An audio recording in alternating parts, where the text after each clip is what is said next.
ನಮಸ್ತೆ, welcome to Usha's Upahar. ಈ ದಿನ ನಾವು ಅವರೆಕಾಳು ಉಪ್ಪಿಟ್ಟು, ಖಾರಬಾತು, ಉಪ್ಪ ಏನೆಲ್ಲ ಕರಿತೀವಿ ಈ ನಮ್ಮ ಕರ್ನಾಟಕದಲ್ಲಿ ಈ ಒಂದು ರೆಸಿಪಿಗೆ, ಈ ಚಳಿಗೆ, ಈ ಬೆಳಗ್ಗೆ ಬ್ರೇಕ್ಫಾಸ್ಟ್ಗೆ ಪರ್ಫೆಕ್ಟ್ ಸೂಟ್ ಆಗುವಂತಹ ರೆಸಿಪಿ ಇದು. ಇದನ್ನು ಹೇಗೆ ಮಾಡೋದು ಅಂತ ತಿಳಿಯೋಣ.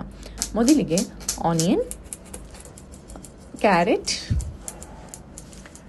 ಸಬ್ಸಿಗೆ ಸೊಪ್ಪು, ಹಸಿಮೆಣಸಿನಕಾಯಿ, ಕೊತ್ತಂಬರಿ ಸೊಪ್ಪು, ಟೊಮ್ಯಾಟೋಸ್ ಎಲ್ಲನೂ ಸಣ್ಣದಾಗಿ ಈ ಥರ ಹಚ್ಚಿಟ್ಕೊಳ್ಳಿ. ಈಗ ಗ್ಯಾಸ್ ಹಚ್ಚಿ ಅದ್ರ ಮೇಲೆ ಒಂದು ಪ್ಯಾನ್ ಇಟ್ಟು ಅದಕ್ಕೆ ಬಿಸಿಯಾದ ನಂತರ ರವಾನ ಹಾಕ್ಕೊಳ್ತಾ ಇದ್ದೀವಿ. ರವೆ ರಾ ಸ್ಮೆಲ್ ಹೋಗೋವರೆಗೂ ಎಣ್ಣೆ ಏನು ಹಾಕದೆ ಹಾಗೆ ಹುರ್ಕೊಳ್ಳೋಣ. ಅದು ಸ್ವಲ್ಪ ರಾ ಸ್ಮೆಲ್ ಹೋದ್ಮೇಲೆ ಅದಕ್ಕೊಂದು 2 ಸ್ಪೂನ್ ಎಣ್ಣೆ ಹಾಕಿ ಮತ್ತೆ ರವಾನ ನಾವು ಫ್ರೈ ಮಾಡ್ಕೊಳ್ತಾ ಇದ್ದೀವಿ.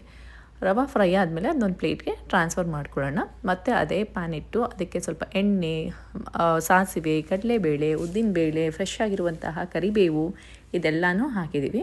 ಸಣ್ಣದಾಗಿ ಹೆಚ್ಚಿರುವಂತಹ ಈರುಳ್ಳಿ ಹಾಕಿ ಈರುಳ್ಳಿ ಪಿಂಕಿಶ್ ಟರ್ನ್ ಆಗುವಷ್ಟು ಫ್ರೈ ಮಾಡ್ಕೊಳ್ಳೋಣ. ಈಗ ಸಣ್ಣಗೆ ಹೆಚ್ಚಿದಂತಹ ಕ್ಯಾರೆಟ್ ಹಾಕ್ತಾಯಿದ್ದೀವಿ. ಆ ಕ್ಯಾರೆಟ್ನು ಕೂಡ ಸ್ವಲ್ಪ ರಾ ಸ್ಮೆಲ್ ಹೋಗೋವರೆಗೂ ಫ್ರೈ ಮಾಡಿ ಫ್ರೆಶ್ ಆಗಿ ಬಿಡಿಸಿಟ್ಟಿರುವಂತಹ ಅವರೆಕಾಯಿನ ಹಾಕಿ ಫ್ರೈ ಮಾಡ್ತಾಯಿದ್ದೀವಿ. ಹಾಗೆ ಅದಕ್ಕೆ ಹಸಿಮೆಣಸಿನ್ಕಾಯಿ, ಸಬ್ಸಿಗೆ ಸೊಪ್ಪು ತುಂಬಾ ಒಳ್ಳೆ ಅರೋಮ ಕೊಡುತ್ತೆ ಈ ಉಪ್ಪಿಟ್ಟಿಗೆ.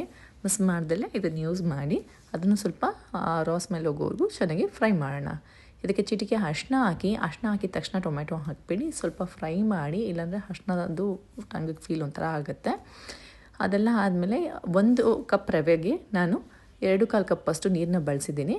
ನೋಡಿ, ಅವರೆಕಾಯಿ ಬೆಂದಿದ್ದರೆ ನಾವು ಈಗ ಆಲ್ರೆಡಿ ಫ್ರೈ ಮಾಡಿ ಇಟ್ಕೊಂಡಿರುವಂತಹ ರವೆನ ಇದಕ್ಕೆ ನಿಧಾನವಾಗಿ ಹಾಕ್ತಾ ಹೋಗಬೇಕಾಗತ್ತೆ, ಇಲ್ಲಾಂದರೆ ಲಮ್ಸ್ ಫಾರ್ಮ್ ಆಗುತ್ತೆ. ರುಚಿಕರಿಯಾದ ಅವರೆಕಾಳು ಉಪ್ಪಿಟ್ಟು ರೆಡಿಯಾಗಿದೆ. ಎಷ್ಟು ಸ್ಮೋಕಿ ಆಗಿದೆ. ಇದನ್ನು ದೇಸಿ ಗೀ ಜೊತೆ ತಿಂತಾರೆ ಬಿಸಿ ಬಿಸಿ. ಈ ಚಳಿಗೆ ತುಂಬ ಚೆನ್ನಾಗಿರುತ್ತೆ. Thank you for watching my channel.